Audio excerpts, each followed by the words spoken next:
So, how did you first get into climbing? It was on a family trip to Colorado when I first got a good taste of what climbing was like. I found that I'd been dealing with depression for years before that, and so I was in a really rough place at that point, but I found that pushing my body and mind to its limit, I could find solace in that. Okay, so what challenges did you face during the acclimatization period? Well, it was hard just getting up there, like adjusting to the altitude, but even more than that, I'd gotten eye surgery a little bit before the expedition, and so the higher I got, the worse my eyesight became, until getting near the top, it was pretty much blind in one eye, and I could not see. Oh, and did you reach the summit of Everest?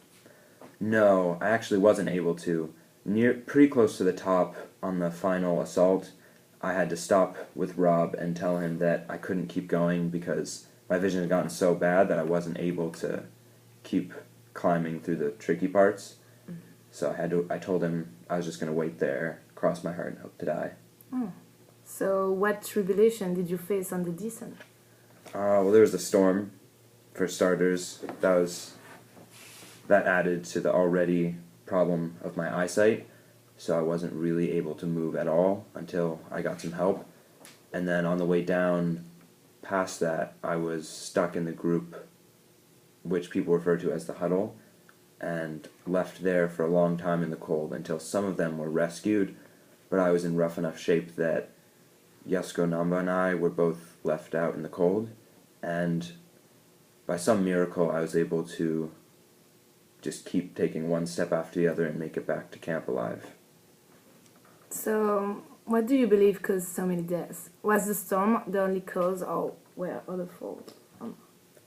The storm in and of itself definitely would have taken a few people, but also the guides, Rob and Fisher, they didn't make a good call not turning people around at the turnaround time. I think in their ambition to get as many clients to the summit as they could, it clouded their judgment, and so a lot of people were up there way later than they should have been, including the guides, and so they died up there because they didn't turn around early enough. So, finally, how do you feel looking back after 20 years? Well, there's lots of mixed emotions, because it was really hard losing a lot of people on the mountain, just really striking mortality, and a lot of people didn't make it out psychologically as well as I did. There's a lot of guilt to be passed around that a lot of people feel very heavily, but I was very worried that I would slip back into a state of deep depression like I'd been before, but I was able to find little positive things in everyday experiences that really helped me get through it okay.